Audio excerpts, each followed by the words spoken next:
Educare বায়োলজিতে সকলকে স্বাগত। আজকে আমি আলোচনা করব ক্রোমোজোম। গতদিন ক্রোমোজোমের অঙ্গ সংস্থান সম্পর্কে আলোচনা করেছিলাম। আজকে ক্রোমোজোমের আরেকটি পার্ট আলোচনা করব। সেগুলো কি কি? ক্রোমোজোমের প্রকারভেদ, ক্রোমোজোমের রাসায়নিক গঠন, ক্রোমোজোমের সংখ্যা, ক্রোমোজোমের আকার, ক্রোমোজোমের গুরুত্ব, এই বিষয়গুলো আমি আলোচনা করব। তা প্রথমেই বলে নিই, আবার একবার মনে করিয়ে দিই, ক্রোমোজোম কি গতদিন আমরা বলেছিলাম। নিউক্লিয়াসের যে ক্রোমাটিন জালিকা, এই ক্রোমাটিন জালিকা থেকে উৎপন্ন নিউক্লিয় প্রোটিন নির্মিত স্বপ্রজননশীল যে সূক্ষ্ম সূক্ষ্ম সুতোর মতো তন্তুগুলো বংশগতীয় বস্তু ধারণ ও পরিবহন করে এবং প্রজাতির পরিব্যক্তি, প্রকরণ ও বিবর্তনে প্রধান ভূমিকা পালন করে, তাদেরকে বলা হয় ক্রোমোজোম। আমি শুরু করব প্রথমে ক্রোমোজোমের প্রকারভেদ। ক্রোমোজোমের প্রকারভেদ।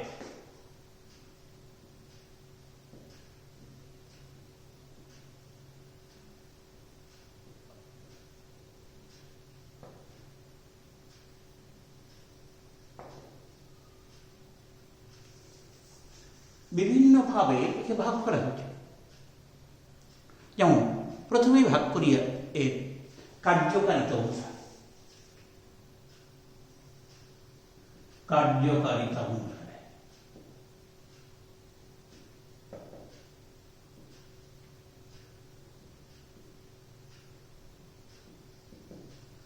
তারপরে ভাগ করব সেন্ট্রোমিয়ারের অবস্থানের ভিত্তিতে। সেন্ট্রোমিয়ারের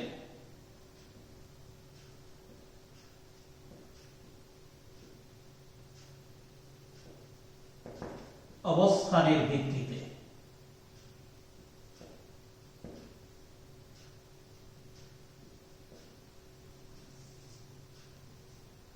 তারপরে ভাগ করব সেন্ট্রোমিয়ারের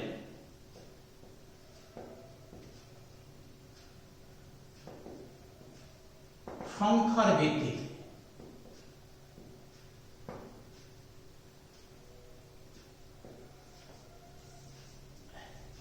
আরেকটা ভাগে ভাগ করব বিশেষ ক্রোমোজোম।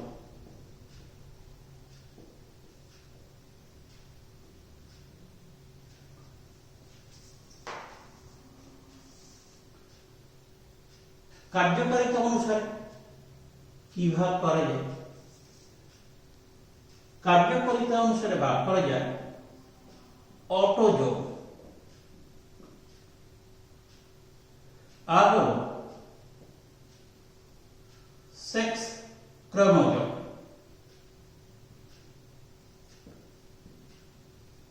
বা অ্যালোজোম বা যৌন ক্রোমোজোম। প্রথমে এই ভাগটায় আসে। দেখো, আমাদের কোষের মধ্যে যে ক্রোমোজোমগুলো আছে, মানুষের ক্ষেত্রে 23 জোড়া ক্রোমোজোম আছে। এই ক্রোমোজোমগুলোকে কাজের ভিত্তিতে দুভাগে ভাগ করা হয়। যে সমস্ত ক্রোমোজোম দৈহিক বৈশিষ্ট্য নির্ধারণের জিন বহন করে তাকে বলা হয় অটোজোম। আবার বলছি, দৈহিক বৈশিষ্ট্য নির্ধারণের জিন বহন করে, আমাদের উচ্চতা, গঠন, গায়ের রং, বিভিন্ন রকম এই দৈহিক বৈশিষ্ট্য নির্ধারণের জিন বহন করে, তাকে বলা হয় অটোজোম। মানুষের 46 ক্রোমোজোমের মধ্যে এই অটোজোমের সংখ্যা হল 22 জোড়া বা 44। 22 জোড়া অটোজোম। আর যে ক্রোমোজোম আমাদের লিঙ্গ নির্ধারণ করে, অর্থাৎ অপত্য প্রাণীটি বা অপত্য সন্তানটি পুরুষ হবে না স্ত্রী হবে তা নির্ধারণ করে যে ক্রোমোজোম, তাকে বলা হয় যৌন ক্রোমোজোম বা অ্যালোজোম। এর সংখ্যা 1 জোড়া। পুরুষের ক্ষেত্রে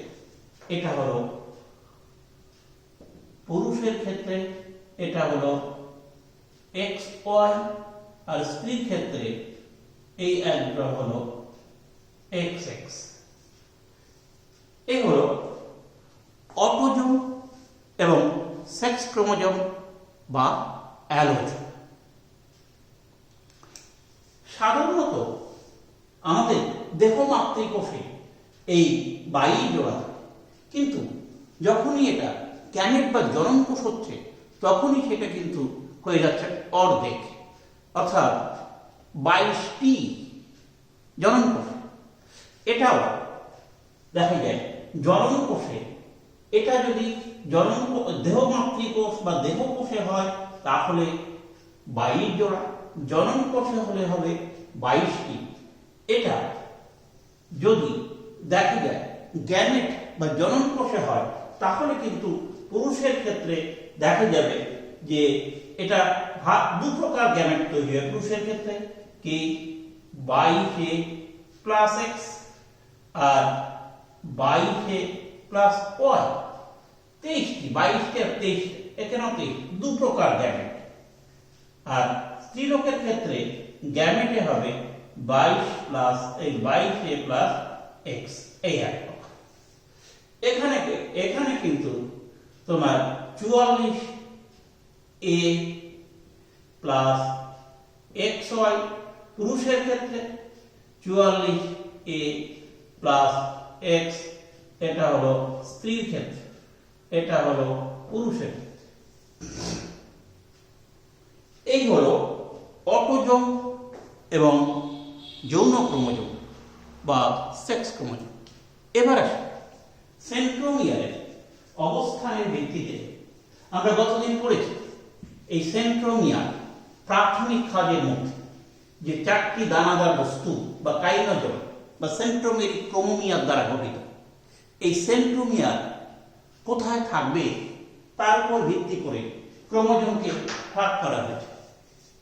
এই এখানে ফার্স্ট হচ্ছে দেখা যায় যে মাঝখানে যদি থাকে তাহলে তাকে বলা হয় মেটাসেন্ট্রিক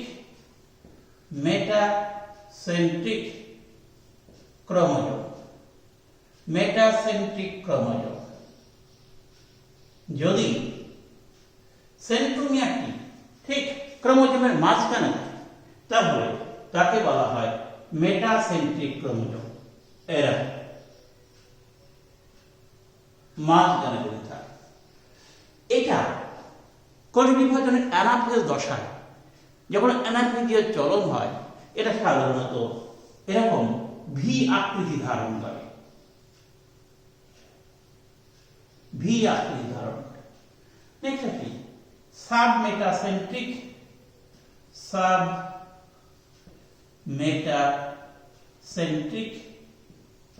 যখন দেখা যায় যে ঠিক মাঝখানে একটু পাশে অবস্থান করে, সুতরাং এখানে দুটো বাহু সমান, কিন্তু তার ক্ষেত্রে দুটো বাহু সমান নয়, একটা বাহু লম্বা আরেকটা বাহু দেখা যায় এর থেকে একটু খাটো। এটা লম্বা বাহুটি কিউ, যেটা এটা পি বাহু। এখানে দেখা যায় এরা সাধারণত এই ক্রোমোজোমটি কোষ বিভাজনের সময় বিশেষ করে দেখা যায় যে অ্যানাফেজীয় চলন যখন দেখা যায় তখন সেটা খানিকটা এল এর মতো ধারণ করে। এরা এল এর মতো ধারণ করে। এই এল এর মতো ধারণ করে, একটা বাহু একটা থেকে খাটো। নেক্সট আসি অ্যাক্রোসেন্ট্রিক।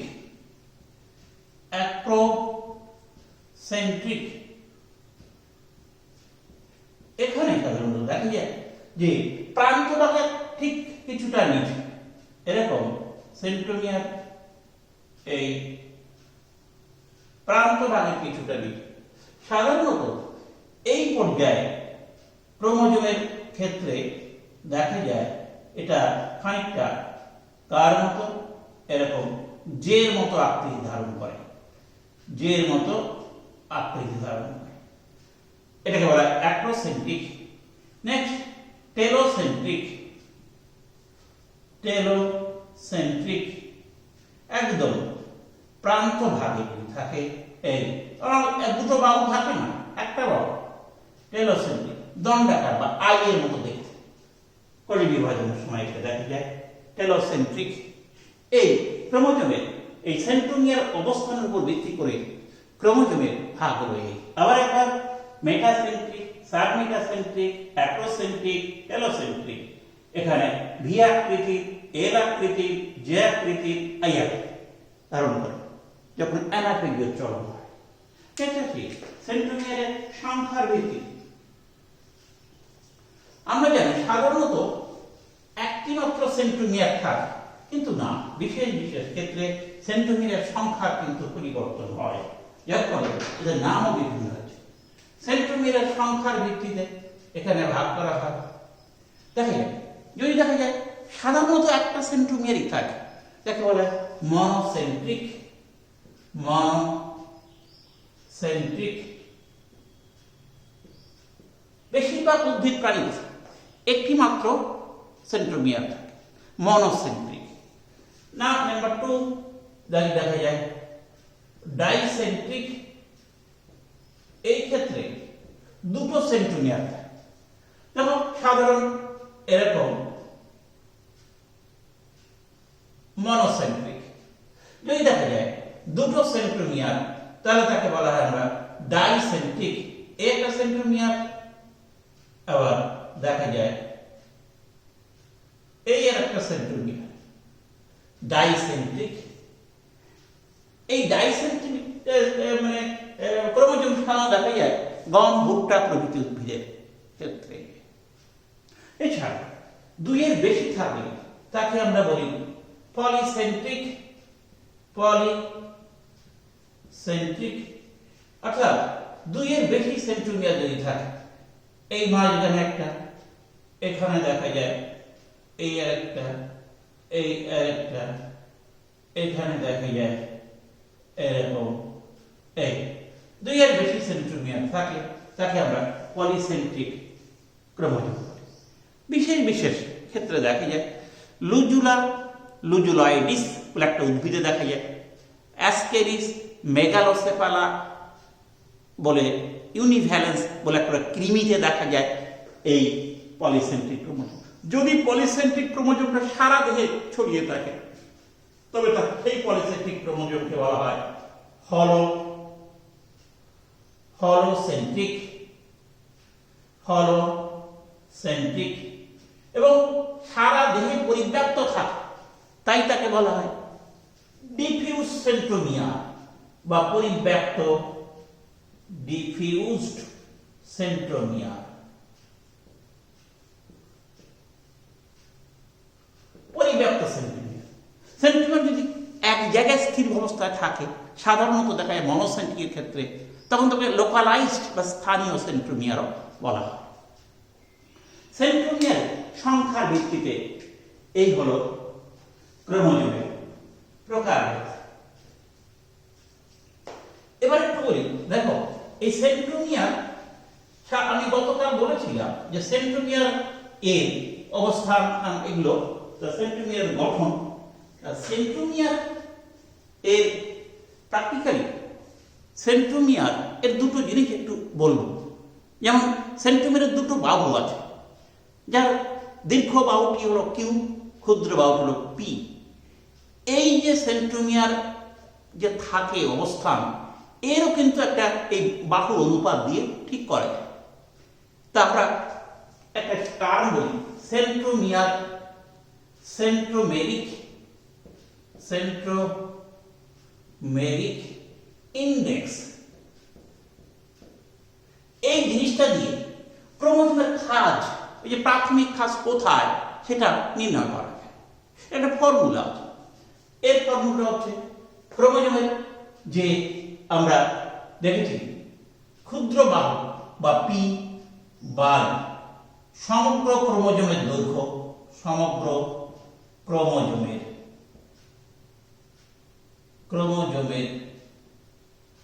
দৈর্ঘ্য হোল ইন্টু 100। এই ফর্মুলায় এ করে আমরা সাধারণত এই ক্ষুদ্র বাহুর দৈর্ঘ্য এখানে বি বা ক্ষুদ্র বাহুর দৈর্ঘ্য সমগ্র এই পি এর দৈর্ঘ্য বাই সমগ্র ক্রোমোজোমের দৈর্ঘ্য ইনটু 100। এটা সেন্ট্রোমেরিক ইন্ডেক্স, ক্রোমোজোমের প্রাথমিক খাঁজের অবস্থান নির্ণয় করার জন্য এটা গুরুত্বপূর্ণ। আবার বাহু অনুপাত আছে, সেটা হচ্ছে ক্রোমোজোমের সাধারণত এই যে পি বাই কিউ দিয়ে নির্ণয় করা হয় বাহু অনুপাত, যা দ্বারা ওই সেন্ট্রোমেরের অবস্থান নির্ণয় করা হয়। যাই হোক,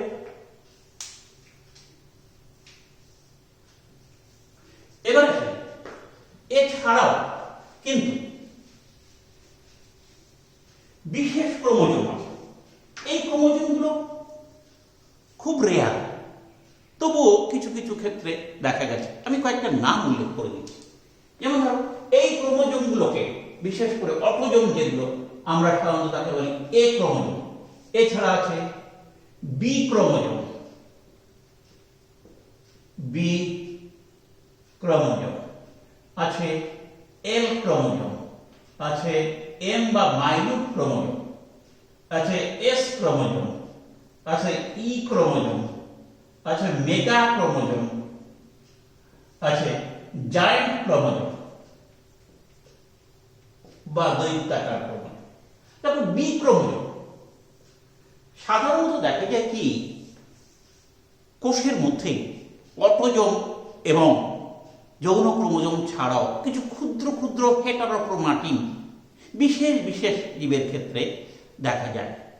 কিছু পতঙ্গ শ্রেণীর প্রাণীদের ক্ষেত্রে দেখা যায়, যেটা এক প্রকার হেটারোক্রোমাটিন এই অটোজোম এবং দেহ ক্রোমোজোম ছাড়া, যাদেরকে সুপার নিউমেরি ক্রোমোজোম বা বি ক্রোমোজোম নামে অভিহিত করা হয়। এছাড়া লিমিটেড ক্রোমোজোম, এটা খুব দেখা যায় কিছু প্রাণীর জনন কোষে। এটা লক্ষ্য করা যায় যে তাদের মধ্যে ওই তোমার সাধারণ ক্রোমোজোম ছাড়াও কিছু দীর্ঘাকার ক্রোমোজোম, লিমিটেড ক্রোমোজোম বলা লক্ষ্য করা যায়। আবার এম মাইন্যুট ক্রোমোজোম, খুব ক্ষুদ্র ক্ষুদ্র ক্রোমাটিন বস্তু লক্ষ্য করা গেছে কিছু কিছু উদ্ভিদ প্রাণীর কোষের মধ্যে সাধারণ ক্রোমোজোম ছাড়া, যাকে মাইন্যুট ক্রোমোজোম। এস ক্রোমোজোম সাধারণত কিছু পতঙ্গ শ্রেণীর প্রাণীর দেহ কোষে এবং জনন কোষে সাধারণ ক্রোমোজোম ছাড়া কিছু বিশেষ ক্রোমোজোম দেখা যায়, যাদেরকে বলা হয় এস ক্রোমোজোম। আবার কিছু প্রাণীর জনন কোষে কিছু বিশেষ ক্রোমোজোম দেখা যায় সাধারণ ক্রোমোজোম ছাড়া, যাকে বলা হয় ই ক্রোমোজোম। সাধারণের থেকেও প্রায় 10-15 গুণ আকৃতির বড় ক্রোমোজোমকে মেগা ক্রোমোজোম বলা হয়। সাধারণত হাইব্রিড তামাক গাছের ক্ষেত্রে এটা লক্ষ্য করা যায়, এই মেগা ক্রোমোজোম। জায়ান্ট ক্রোমোজোম বা দৈত্যাকার ক্রোমোজোম বলেও গুলিয়ে ফেলবে না, মেগা জায়ান্ট তো আলাদা।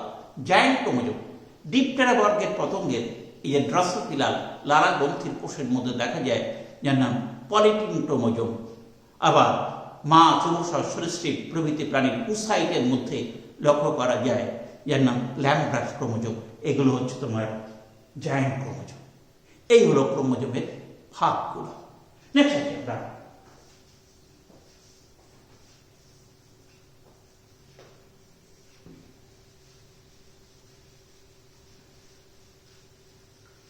ক্রোমোজোমের রাসায়নিক উপাদান।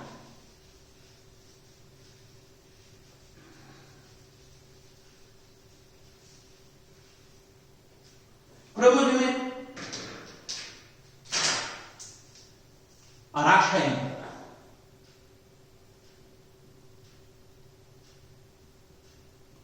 ক্রোমোজোমের রাসায়নিক উপাদান। দেখো, ক্রোমোজোমের রাসায়নিক উপাদান মূলত কয়েকটি জিনিস দেখা যায়। ফার্স্ট হচ্ছে nucleic acid. Nucleic acid, next protein আর ধাতব আয়ন। এই তিনটি।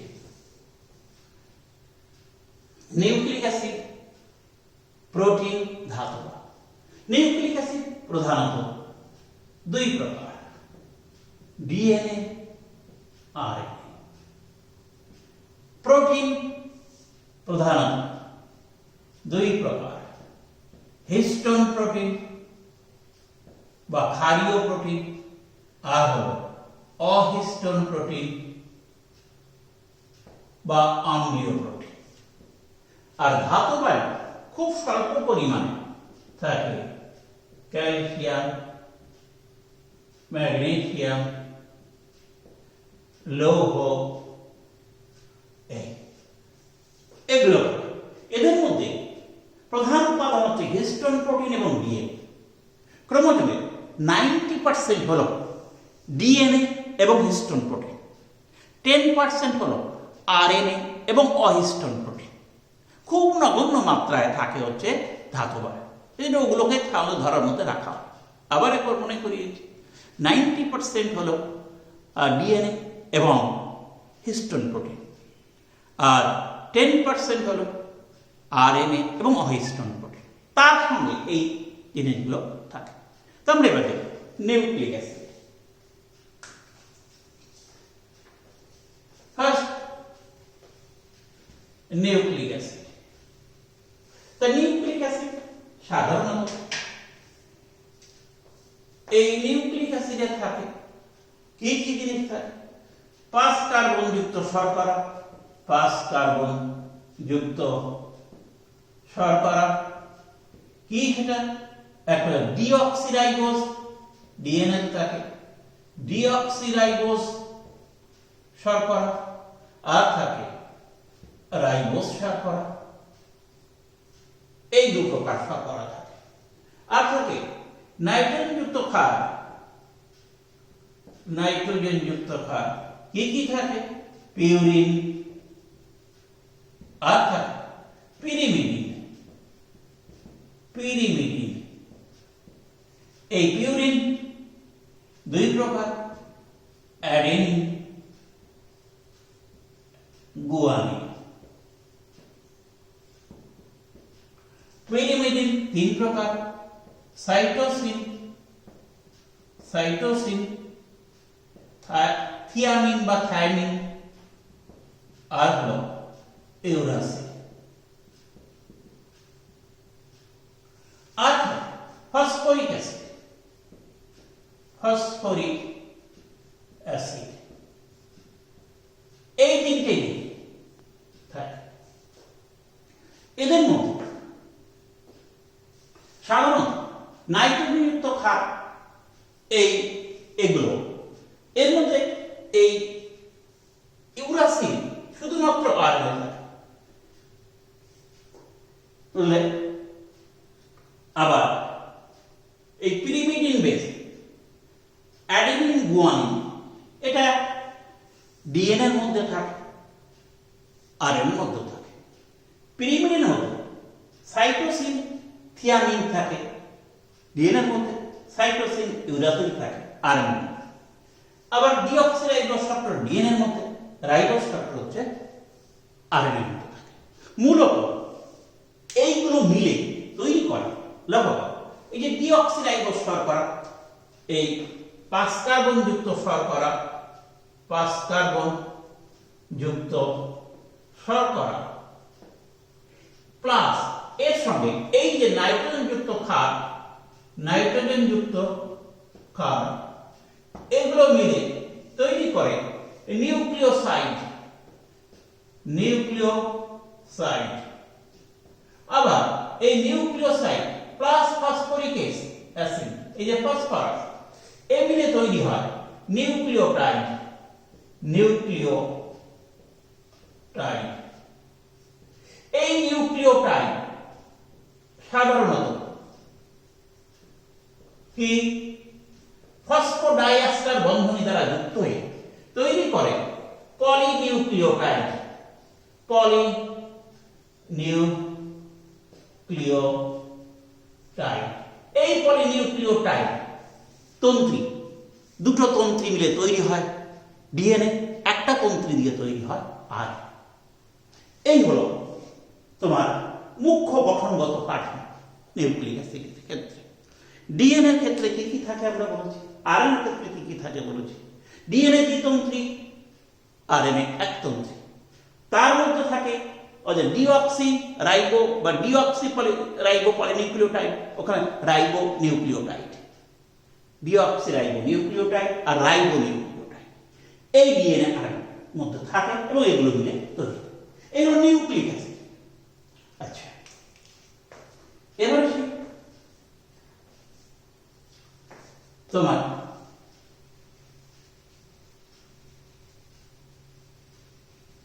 প্রোটিন,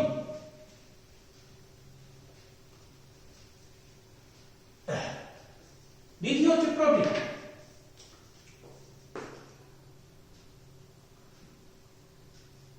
দু প্রকারের প্রোটিন সাধারণত দেখা যায়, কি কি? এক হচ্ছে হিস্টোন প্রোটিন, হিস্টোন, আরেক হচ্ছে অহিস্টোন প্রোটিন। এই হিস্টোন প্রোটিন আবার কয়েক প্রকার, যেমন H1, H2A, H2B, H3, H4 এই হলো তোমার হিস্টোন প্রোটিন। এটা থাকে হিস্টিডিন, লাইসিন, টাইরোসিন প্রভৃতি অ্যামাইনো অ্যাসিড এই হিস্টোন প্রোটিনের মধ্যে। আর অহিস্টোন প্রোটিন বা অম্লীয় প্রোটিন, এটা ক্ষারীয় প্রোটিন। এরা আবার, আচ্ছা এটা এই পার্টটাকে বলুন, এ এই যে H2A, H2B, H3, H4 এটা দুই অণু করে থেকে হিস্টোন অক্টামার গঠন করে, হিস্টোন অক্টামার। ক্লিয়ার? এর প্রত্যেকটা দুই অণু করে থেকে হিস্টোন অক্টামার গঠন করে, হিস্টোন অক্টামার।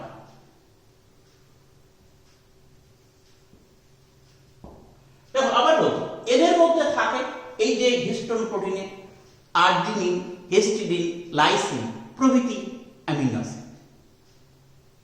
এর মধ্যে থাকে অহিস্টোন ট্রিপ্টোফান, টাইরোসিন প্রভৃতি অ্যামিনো অ্যাসিড। খেয়াল রাখবে, ট্রিপ্টোফান, টাইরোসিন, আর্জিনিন, হিস্টিডিন, লাইসিন এই অ্যামিনো অ্যাসিডগুলো এখানে থাকে, এখানে ট্রিপ্টোফান, টাইরোসিন। এর প্রতিটা দুই অণু হিস্টোন অক্টামার। এই হিস্টোন অক্টামার এরকম দানাদার, একে 1/3 পাক পেঁচিয়ে থাকে, পুরো 2 পাক না, পেঁচিয়ে 147টি নিউক্লিওটাইড পেঁচিয়ে এই এই হিস্টোন অক্টামার প্লাস ওই ডিএনএ কত 1/3 প্যাচ বা 147টি নিউক্লিওটাইড তৈরি হয় নিউক্লিওজোম, নিউক্লিওজোম। এই অনেকগুলো নিউক্লিওজোম মিলে তৈরি হয় অলিগোনিউক্লিওজোম, অলিগোনিউক্লিওজোম, নিউক্লিওজোম।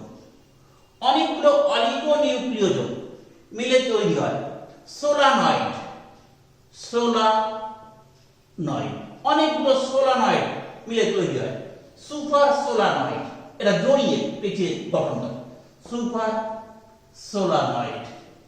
এই সুপার সোলানয়েড আরো পেঁচিয়ে তৈরি করে ক্রোমাটিড। এমনি করে ক্রোমোজোমের কাঠামো গঠিত হয়। অহিস্টোন প্রোটিন সাধারণত ক্রোমোজোমের সাংগঠনিক ঘটনাকে নিয়ন্ত্রণ করে। এদের মধ্যে থাকে প্রায় 3টে গ্রুপ। একটা হচ্ছে high mobility group, high mobility group protein. আর স্ক্যাফোল্ড প্রোটিন, স্ক্যাফোল্ড প্রোটিন। অর্থাৎ ডিএনএ এর প্রতিলিপি গঠনকারী, প্রতিলিপি গঠনকারী উৎসেচক বা প্রোটিন। এগুলো মিলে তৈরি হয় অহিস্টোন প্রোটিন। বলে এরা ক্রোমোজোমের সাংগঠনিক ব্যবস্থাকে নিয়ন্ত্রণ করে। এমনি করে এই প্রোটিন খুব অল্প পরিমাণ পরিমাণে ধাতু আয়ন বলেছি, এগুলো ক্রোমোজোমের রাসায়নিক গঠন তৈরি করে।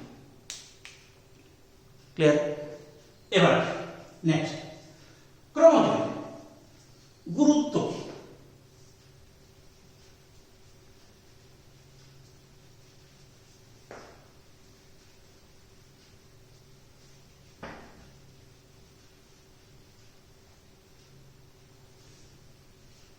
ক্রোমোজোমের গুরুত্ব, ক্রোমোজোমের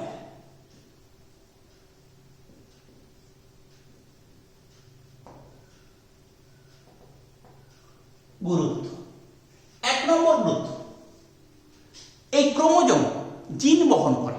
সুতরাং জিন ভান্ডার, জিন ভান্ডার বহন।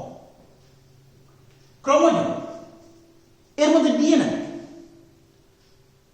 যা থেকে এই জিন গঠন করে। সুতরাং ক্রোমোজোম ডিএনএ ধারণ করে, জিন ধারণ করে।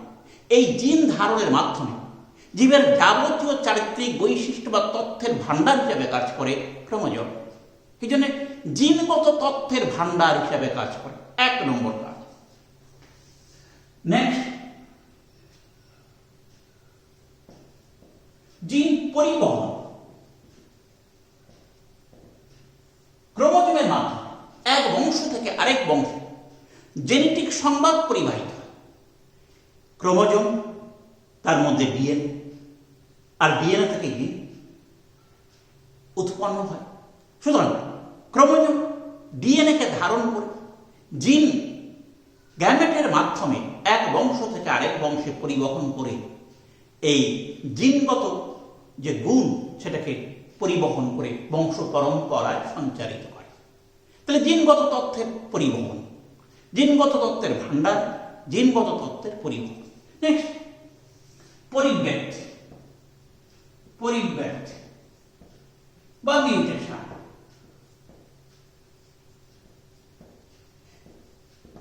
এই জিনগত তথ্যের বা ডিএনএ মিউটেশন বা পরিব্যক্তি ঘটে। ক্রোমোজোমের সংখ্যাগত গঠনগত পরিবর্তন ঘটে। পরিবর্তন ঘটার ফলে বংশগতির হঠাৎ স্থায়ী পরিবর্তন হয়, যা করে মিউটেশন, যা জীবজগতে প্রকরণের সৃষ্টি করে, যা থেকে অভিব্যক্তি এবং নতুন প্রজাতির সৃষ্টির সম্ভাবনা উজ্জ্বল হয়। নাম্বার 4, কোষ বিভাজনের একক। কোষ বিভাজনের একক। ক্রোমোজোম কোষ বিভাজনের মাধ্যমে এক বংশ থেকে আরেক বংশে পরিবাহিত হয়। সুতরাং ক্রোমোজোমের মাধ্যমে বংশগতীয় তথ্য পরিবাহিত হয়, তেমনি তারা কোষ বিভাজনের মাধ্যমে যেহেতু এক কোষ থেকে আরেক কোষে পরিবাহিত হয়, সেই জন্য কোষ বিভাজনের একক হিসাবেও ডিএনএ পরিগণিত হয়। নেক্সট, প্রজাতির স্বকীয়তা। প্রজাতির স্বকীয়তা। ক্রোমোজোম সংখ্যা তার সাংগঠনিক বৈশিষ্ট্য নির্দিষ্ট প্রজাতির বৈশিষ্ট্যকে সূচিত করে। সুতরাং নির্দিষ্ট ক্রোমোজোম এর বৈশিষ্ট্য, তাদের সংখ্যা যেমন নির্দিষ্ট প্রজাতিকে সূচিত করে, তেমনি প্রজাতির ক্রোমোজোম সংখ্যা ধ্রুবকের মাধ্যমে প্রজাতির স্থায়িত্ব বজায় রাখতেও সহায়তা করে। নেক্সট, নাম্বার 6, লিঙ্গ নির্ধারণ। লিঙ্গ নির্ধারণ। দেখো, ক্রোমোজোম একটু আগে তোমরা দেখছো যে মানুষের লিঙ্গ নির্ধারণে XY ক্রোমোজোম উল্লেখযোগ্য ভূমিকা করে। নাম্বার 7, বৈশিষ্ট্যের নিয়ন্ত্রণ। বৈশিষ্ট্যের নিয়ন্ত্রণ। জীবের যাবতীয় বৈশিষ্ট্য নিয়ন্ত্রণ করে জিন তথা ক্রোমোজোম। কারণ ক্রোমোজোম এর উপরেই ডিএনএ, ক্রোমোজোমের মধ্যেই ডিএনএ, সেখানেই জিন। সুতরাং জিন যেমন জীবের ফিনোটাইপিক বৈশিষ্ট্য নিয়ন্ত্রণে সহায়তা করে, এই ক্রোমোজোমই প্রকৃত পক্ষে জিনের সমতুল্য, যা এই জীবের চারিত্রিক বৈশিষ্ট্যের নিয়ন্ত্রণে সহায়তা করে। প্রোটিন সংশ্লেষ, এমআরএনএ সংশ্লেষ, ট্রান্সক্রিপশন, ট্রান্সলেশন ইত্যাদি প্রক্রিয়ার মাধ্যমে এই ক্রোমোজোম তথা ডিএনএ জীবের বংশগতীয় বৈশিষ্ট্যের প্রকাশ ঘটাতে সাহায্য করে। এমনি করে ক্রোমোজোম আমাদের বিভিন্ন রকম বৈশিষ্ট্য নিয়ন্ত্রণে সহায়তা করে। নেক্সট আরেকটি বিষয়,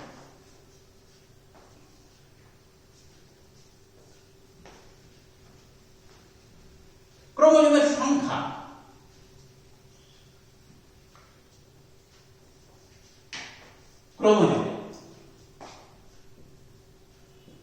ক্রোমোজোমের সংখ্যা।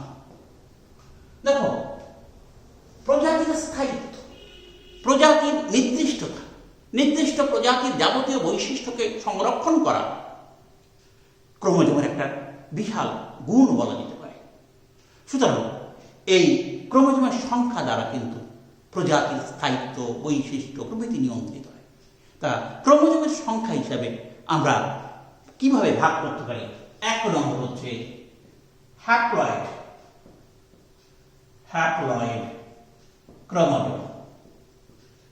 হ্যাপ্লয়েড ক্রোমোজোম, যাকে আমরা এন সংখ্যক ক্রোমোজোম, জনন কোষের ক্রোমোজোম, জনন কোষের ক্রোমোজোম।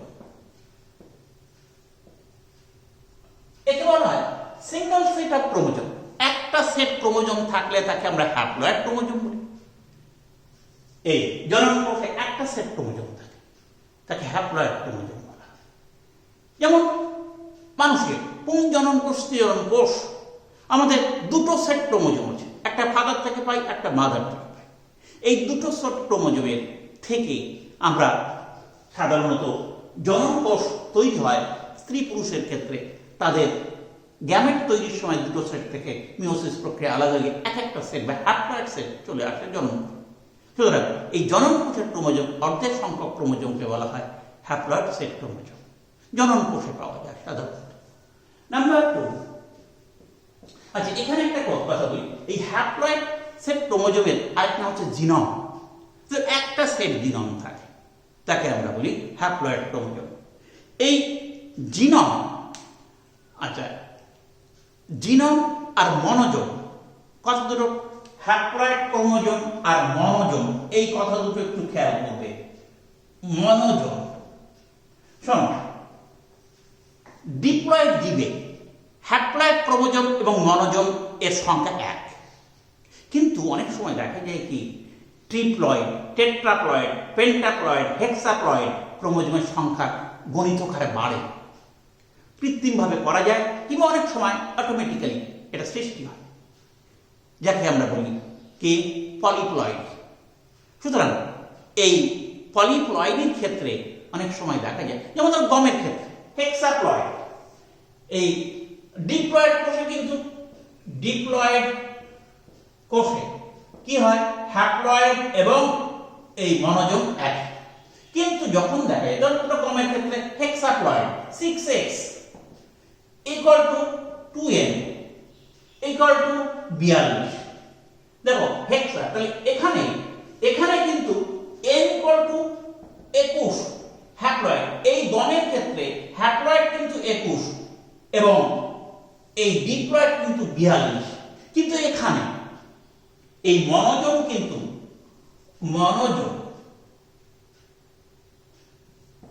কিন্তু কি দেখা যায় 7, 6x, x ইকুয়াল টু কি 7।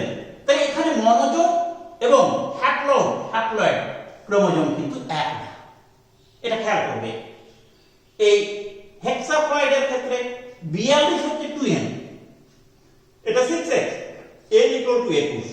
কিন্তু ডিপ্লয়েড ক্ষেত্রে হ্যাপ্লয়েড ক্রোমোজোম আর মনোজোম কিন্তু এক, কিন্তু হেক্সাপ্লয়েড কিংবা তার বেশি কিংবা কম হলে কিন্তু এরা এখানে যেমন হেক্সাপ্লয়েড, এদের x ইকুয়াল হলো মনোজোম ইকুয়াল টু 7, কিন্তু এর হ্যাপ্লয়েড হচ্ছে 21, ডিপ্লয়েড হচ্ছে 42।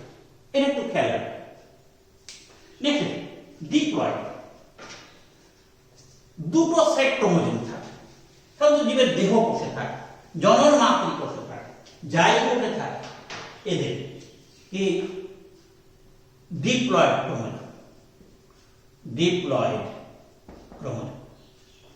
2n সংখ্যক বা দুটো হ্যাপ্লয়েড সেট, ক্লিয়ার, বা দুটো জিনম থাকলে তাকে আমরা বলি ডিপ্লয়েড, দুটি হ্যাপ্লয়েড সেট থাকলে আমরা তাকে বলি ডিপ্লয়েড। দেড় কোষে পাওয়া যায়, জননমাত্রিক কোষে পাওয়া যায়, জাইগোটে পাওয়া যায়।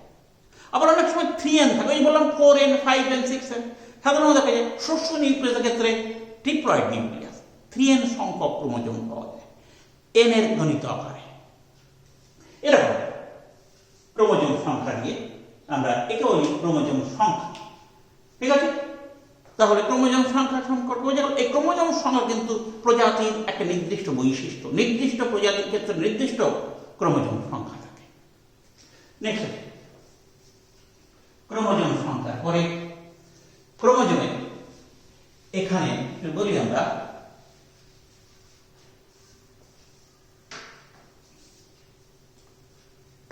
সর্বাপেক্ষা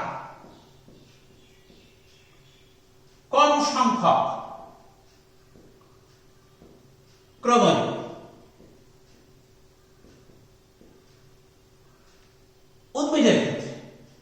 উদ্ভিদের ক্ষেত্রে দেখা যায় মিউকর, হিমালিস এর ক্ষেত্রে 2n = 2। উদ্ভিদের ক্ষেত্রে সর্বাপেক্ষা কম সংখ্যক। সব থেকে বেশি সংখ্যক ক্রোমোজোম উদ্ভিদের ক্ষেত্রে এক প্রকার ফার্ন, ওফিওগ্লোসাম, রেটিকুলেটাম।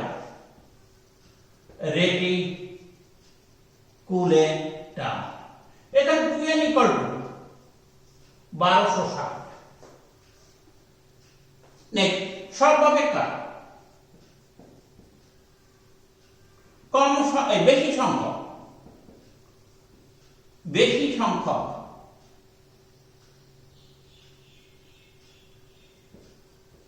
সর্বাপেক্ষা বেশি সংখ্যক ক্রোমোজোম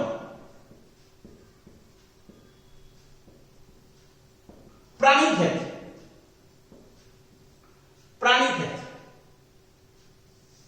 অলাকাধ্যা স্পিসিস, এক প্রকার প্রোটোজোয়া।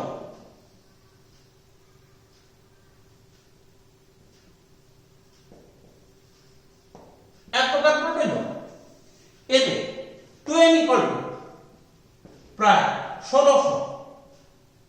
দেখ, সর্ব কম সংখ্যক প্রাণী কোষ, সর্বদয় কম সংখ্যক প্রাণী কোষ একটা কৃমি, অ্যাসকেরিস, মেগালো, সেফালা, ইউনিভ্যালেন্স,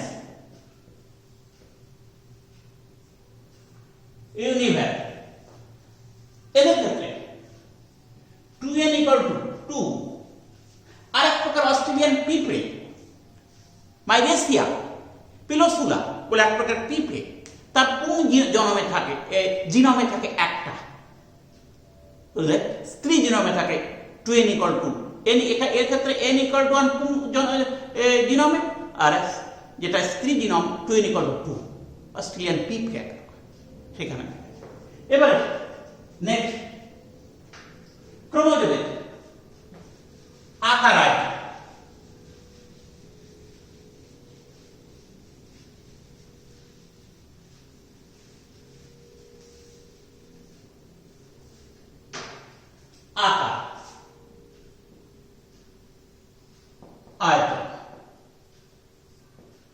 সাধারণত দেখা যায় ক্রোমোজোম 0.5 মাইক্রোমিটার থেকে প্রায় 32 মাইক্রোমিটার দৈর্ঘ্য এবং এর ব্যাস প্রায় 0.2 মাইক্রোমিটার থেকে 3.0 মাইক্রোমিটার এটা ব্যাস সাধারণ ক্রোমোজোম। কিন্তু উদ্ভিদ প্রাণীর ক্ষেত্রে এটা ব্যতিক্রম দেখা যায়। উদ্ভিদের ক্ষেত্রে সব থেকে কম বা ক্ষুদ্র ক্রোমোজোম হচ্ছে ছত্রাকের ক্ষেত্রে দেখা যায়, যার দৈর্ঘ্য প্রায় 1 মাইক্রোমিটার। ক্লিয়ার?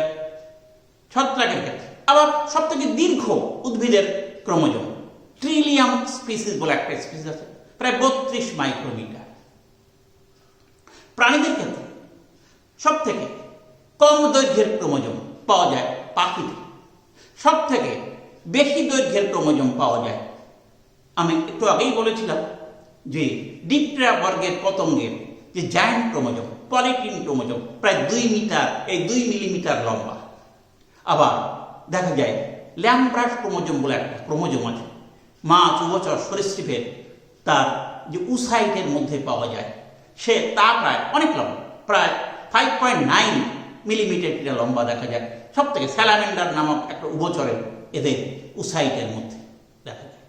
এরকম বিভিন্ন রকম দৈর্ঘ্যের ক্রোমোজোম লক্ষ্য, তবে নির্দিষ্ট প্রজাতির ক্ষেত্রে ক্রোমোজোমের দৈর্ঘ্য কিন্তু নির্দিষ্ট। ক্লিয়ার? এবার আর একটা কথা বলে আমি শেষ করব, সেটা হলো ক্যারিওটাইপ।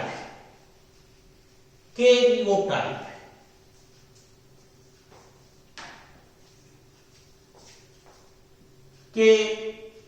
ক্যারিওটাইপ জিনিসটা ক্যারিওন থেকে এসছে, নিউক্লিয়াস মধ্যস্থ ক্রোমোজোম। আচ্ছা, ক্যারিওটাইপ দেখো, মেটাফেজ দশায় উদ্ভিদের দেহ কোষকে ইলেকট্রন মাইক্রোস্কোপের নিচে মেটাফেজ দশার কোষকে পর্যবেক্ষণ করলে, ভালো করে মেটাফেজ দশার কোষ মাইক্রোস্কোপ তলায় পর্যবেক্ষণ করলে ক্রোমোজোমের সংখ্যা, ক্রোমোজোমের দৈর্ঘ্য, তার বাহুর দৈর্ঘ্যের অনুপাত, সেন্ট্রোমিয়ারের অবস্থান, তারপরে স্যাটেলাইট, এই যে প্রভৃতি বৈশিষ্ট্য লক্ষ্য করা যায়। এই প্রভৃতি বৈশিষ্ট্যকে ক্রোমোজোমের ক্যারিওটাইপ বলা হয়। আবার বলছি, কোন দেহকোষকে, মেটাফেজ দশার দেহকোষ মাইক্রোস্কোপের নিচে পর্যবেক্ষণ করলে ক্রোমোজোমের সংখ্যা, ক্রোমোজোমের দৈর্ঘ্য, ক্রোমোজোমের বাহুগুলোর দৈর্ঘ্যের অনুপাত, তার সেন্ট্রোমিয়ারের অবস্থান, গৌণ খাত, স্যাটেলাইট প্রভৃতি যে বৈশিষ্ট্য লক্ষ্য করা যায়, এই বৈশিষ্ট্যগুলো নির্দিষ্ট প্রজাতির ক্ষেত্রে নির্দিষ্ট। এই বৈশিষ্ট্যগুলোকে বলা হয় ক্যারিওটাইপ। ক্লিয়ার? ভালো করে, ক্যারিওটাইপ।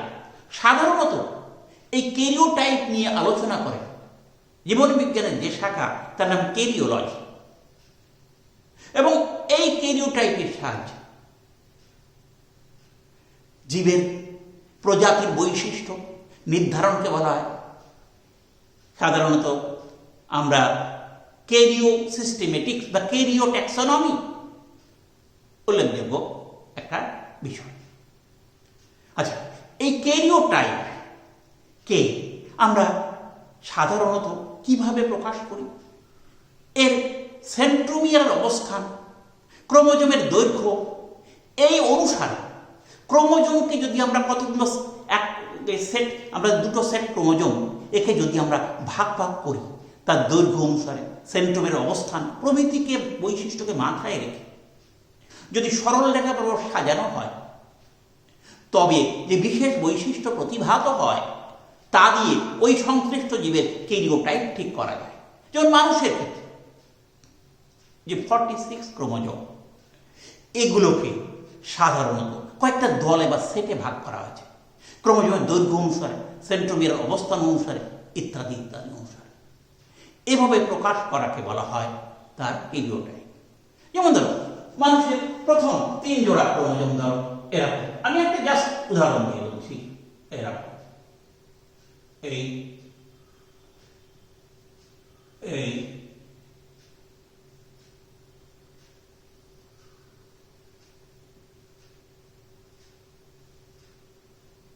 এই একটা গ্রুপ। আবার ধরো আর 2 জোড়া,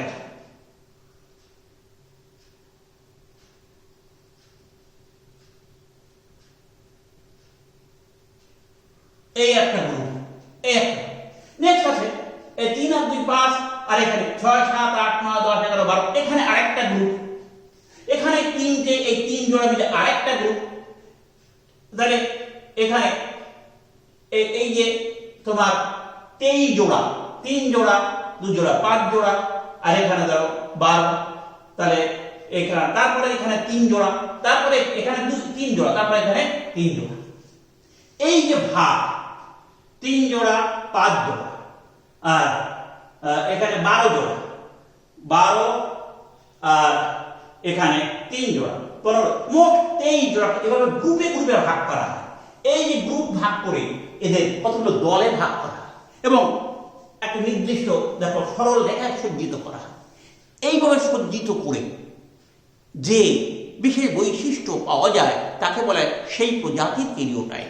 এই ক্যারিওটাইপ অনেক কাজে লাগে, যেমন প্রজাতি শনাক্তকরণে কাজে লাগে, জিনোম শনাক্তকরণে কাজে লাগে, গ্যামেট কতটা তৈরি হতে পারে তা বোঝা যায়, ক্রোমোজোমে কোনো অস্বাভাবিকতা আছে কিনা তা বোঝা যায়, অ্যামনিওসেন্টোসিস নির্ণয় করা যায়, ক্রোমোজোমের কোনো রোগ আছে কিনা নির্ণয় করা যায়। এগুলো সব ক্যারিওটাইপ থেকে নির্ণয় করা যায়। এর গুরুত্ব অপরিসীম। আবার এই ক্যারিওটাইপ এরা একে আবার ভাগ করা হয়, যেমন কি সদৃশ্য ক্যারিওটাইপ। যদি ক্রোমোজোমগুলোর দৈর্ঘ্য সব সমান হয় তবে তাকে বলে সদৃশ্য ক্যারিওটাইপ। যদি দেখা যায় ক্রোমোজোমের দৈর্ঘ্য সমান না, সেন্ট্রোমের অবস্থানও সমান না, তবে তাকে বলা হয় বিসদৃশ্য ক্যারিওটাইপ। এবং এই বিসদৃশ্য ক্যারিওটাইপের ক্ষেত্রে অনেকগুলো দলে দলে ভাগ করা হয় এবং নির্দিষ্ট সরল রেখা বরাবর সজ্জিত করা হয়, করে তার বৈশিষ্ট্য নির্ণয় করা হয়। এভাবে ক্যারিওটাইপ সৃষ্টি করা। আবার এই ক্যারিওটাইপ গুলো, এই যে ক্যারিওটাইপ, এবার আরেকটা জিনিস ইডিওগ্রাম। ক্যারিওটাইপের পরে আসছি ইডিওগ্রাম।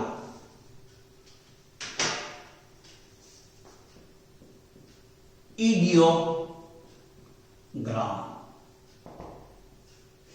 এই ক্যারিওটাইপ এখানেও মেটাফেজ দশার কোষকে মাইক্রোস্কোপের নিচে পর্যবেক্ষণ করলে ক্রোমোজোমগুলোকে তাদের ক্রমহ্রাসমান দৈর্ঘ্যের উপর ভিত্তি করে, মানে বড় থেকে ছোট করে সাজালে যে সজ্জা রীতিটা পাওয়া যায়, সেই সজ্জা রীতি অঙ্কিত চিত্র বা প্রতিরূপকে বলা হয় কি ইডিওগ্রাম। আবার বলছি, ক্রোমোজোমের ভালো করে ক্রোমোজোমের দৈর্ঘ্যের ক্রমহ্রাসমান মাত্রা, অর্থাৎ লম্বা থেকে পরপর খাঁটোগুলোকে সাজিয়ে যে বিশেষ সজ্জারীতি পাওয়া যায়, সেই সজ্জারীতি চিত্র বা প্রতিরূপ বা ফটোগ্রাফিক যে চিত্র, সেই চিত্রকে বলা হয় এই ইডিওগ্রাম।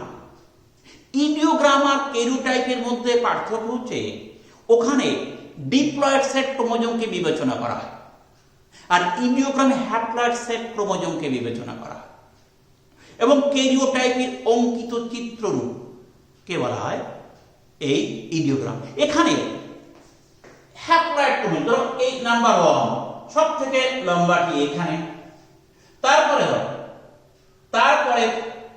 যেটা একটু এর থেকে কম দৈর্ঘ্য সেটা এখানে, এরকম সাধারণত এর থেকে কম এইটা, এরকম পরপর সাজানো। এই যে দৈর্ঘ্যের উচ্চ দৈর্ঘ্য থেকে নিম্ন দৈর্ঘ্যের এই যে সজ্জা রীতি, হ্যাঁ, এই অঙ্কিত চিত্ররূপকে বলা হয় ইডিওগ্রাম। এই ইডিওগ্রাম থেকে আমরা ক্রোমোজোমের অঙ্গসংস্থানিক বৈশিষ্ট্য বুঝতে পারি, তার সেন্ট্রোমের অবস্থান বুঝতে পারি, তার প্রাথমিক কাজ অবস্থান বুঝতে পারি, গৌণ কাজ, ব্যান্ড ইত্যাদিগুলো ঠিক করতে পারি। সুতরাং ক্যারিওটাইপ, ইডিওগ্রাম দুটো জিনিস কিন্তু যথেষ্ট গুরুত্বপূর্ণ ক্রোমোজোমের ক্ষেত্রে। তাহলে আমাদের গতদিন যে অঙ্গসংস্থান এবং আজকে এটা বলার সঙ্গে সঙ্গে মোটামুটি কিন্তু আমাদের ক্রোমোজোমটাকে শেষ করছি। ভালো।